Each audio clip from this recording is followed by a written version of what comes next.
I like how it was so fast. It was just arc and then gone. Yeah. She's got, weird looking. Okay, she's got that thing where it's like if you were like anime heads in real life, where you think about it, and I'm like, anime people in real life would be sick nasty. Like, not even, like, not okay. Mm-hmm. Because you know, like, the... Have you seen people, like, do their makeup like that? Where they have, giant anime eyes and it looks really strange? Yeah, or those real dolls based off of anime, with anime Oh, proportions. yeah. That's super weird. The legs are, like, way too long and because she's got that, like, 80s swoop, where it goes forehead and then, like, pointy nose and then straight down to the mouth. Yeah. He's sitting there reminiscing by himself. Like you, Shadow, to come and rescue me. But your ability to use the chaos control certainly comes in handy. No, I didn't come to save you. I came back. You're not that great, bitch. I wonder what it was like writing this. I don't know. You know, I was thinking about that. Like, if I was put in charge to write that, that Zoom was weird. Did you see that for like foreshortening and Zoom shit going on? Yeah, it was really strange. You're doing some weird shit here. But yeah, like if I was to write a Sonic, like Sonic the Hedgehog game, like what would the story be? Like, you ever just think about that? I kind of have. Like, what would you even... Like, Sonic 1, 2, 3 didn't really have a story. They did if you looked in the manual or something, but I didn't. It was not necessary. They were just fun. Yeah. And I feel like Sonic doesn't really need a story. But here we are. Yeah, like, I just remember...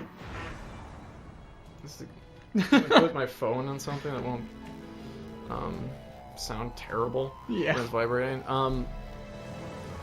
But I don't know, when I was a kid, like I just thought like this really serious story in Sonic was like the coolest thing ever. Like I did kind of like the dichotomy of Sonic the Hedgehog with this serious end of the world story, especially like you get to the ending and now all of a sudden we're thinking about like how precious life is and stuff. And I don't know, I thought that was just like the coolest shit. Yeah. And I don't know, I guess like if you put me in charge of writing a story, like we shit on like, oh, Sonic was a serious story, but I think I would generally just make a serious story out of it. Well, like, I don't even think it's the story idea that's bad. It's just the execution is super strange and disjointed. Yeah. Why are you so upset? And acting. Why are you so upset? The fucking moon exploded. Yeah, because I do remember, like, as a kid, I didn't necessarily understand the story very well. Yeah. I don't know, like, I think back on other things, though, and I really liked the stuff that got darker when I was a kid, I guess, and I liked things that dealt with that more serious stuff. And if I go back now and look at them, even now, I'm like, this is still good, this still holds up. Like, you're telling a story to children, but that doesn't mean you need to make it stupid. Like... It doesn't have to, I guess maybe people try to pander to children. Yeah. In a way they don't have to, because you can still understand a story as a child, and a lot of children are pretty smart, and even if they don't get it immediately, they're perceptive, they'll pick it up. I don't know, I guess I'm just not a fan of, like, writing down to them. Yeah. Like, no, definitely. Writing age-appropriate content is always good, but you don't need to have that content be...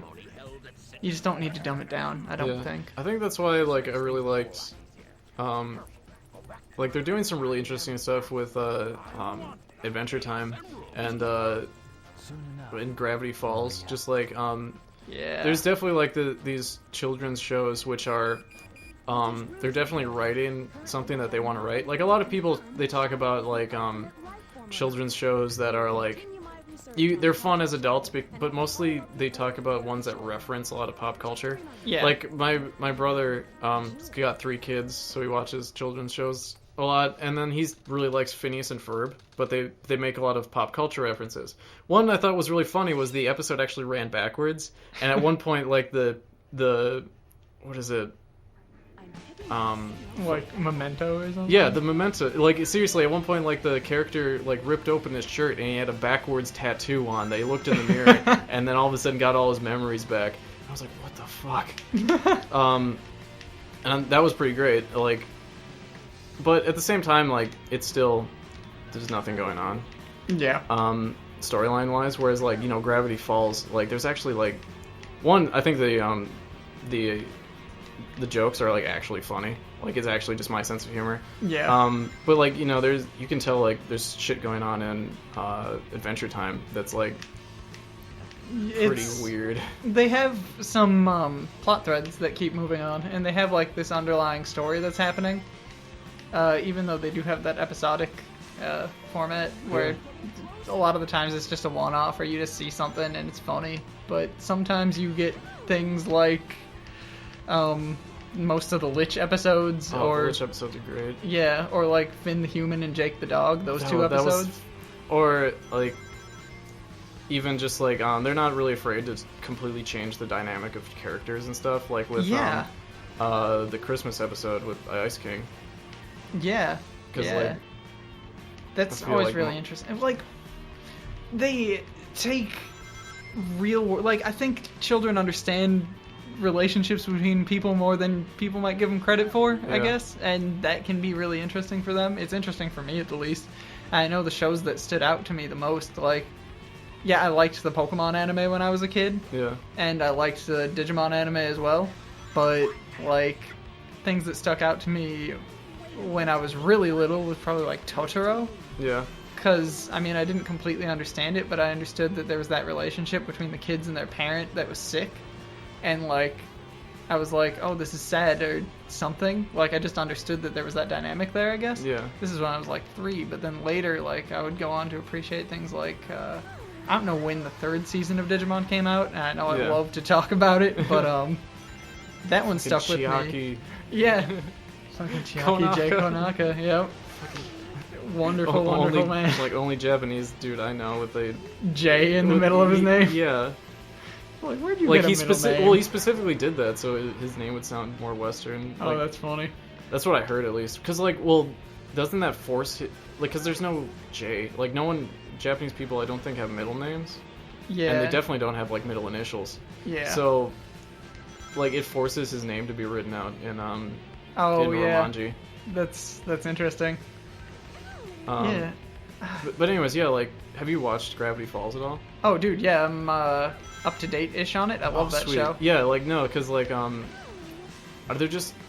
they're actually just following a storyline, and the storyline is like actually good. Oh yeah, I know, dude. That show is nuts. I could just spin out again. This game is so much easier. These levels are so much easier when your car gets all shitty and spins out.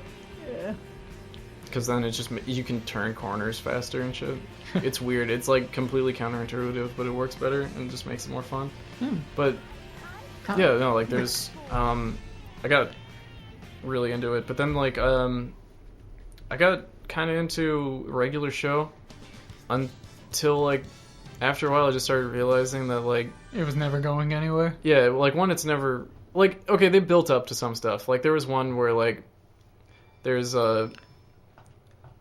like a season finale or something where all the characters they kill come back, and like that was actually really funny. But other than that, like, well, there was definitely one episode where it ended with them teaching me a story, or like teaching me a lesson about friendship and shit. Yeah. I was like, I'm not having any of this. Like, I just kind of wanted, like, I was watching it because like they were making jokes that as a like a college kid with no future, I can relate to. Yeah. I don't know, like, I don't know. I kind of fell off regular show as well. I guess I've always kind of been more of a fan of longer form story. At least that's what I was drawn to whenever it would show up, and maybe that was because of a lack of exposure to it. But maybe it's just because there's more substance to it, and I think people might be drawn to more of that substance, or at least the... I don't know. Oh, shit. Almost fell there? Yeah. Should suck because I'm killing it on this level. Oh, shit. Oh yeah, but the third season Digimon, that shit stuck with me just because it got really dark and it did end up dealing with some shit that you wouldn't expect. Yeah. I'm not gonna say anything because maybe someone wants to watch children's television. I don't know. If you want to watch it, it's on Netflix, and the guy who wrote it wrote Serial Experiments Lane. Yep. Which I cannot stop talking highly enough about. Yeah. Which is also on Hulu if anyone wants to watch it. Yeah. You were geeking out about it to me for a really long time. Then we finally watched it, and I was like, oh my god, this is really good. I am actually thinking about maybe doing a portion of my show that talks about anime, and Lane is definitely like the first thing I will review or analyze, I suppose.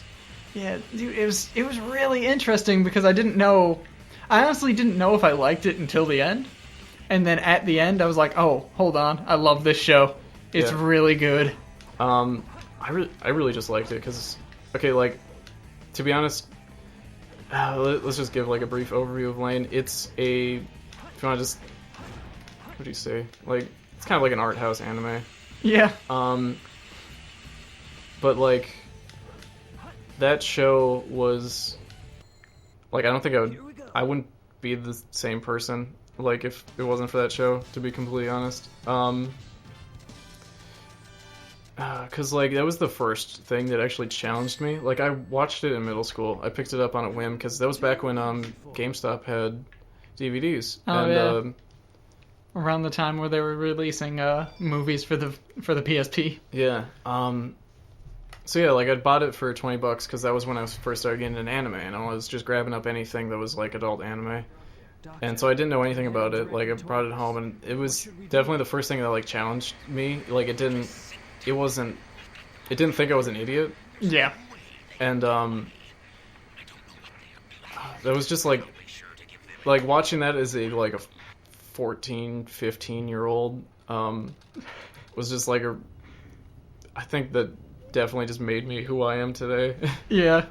Cuz like shaped your worldview. Well, it was like all of a sudden, like after that I'm like, is there anything else I can watch like Lane? And like, because I don't know, like, I feel like if I'd never watched Lane and if I took a few other different courses in my life, I'd probably be a neckbeard.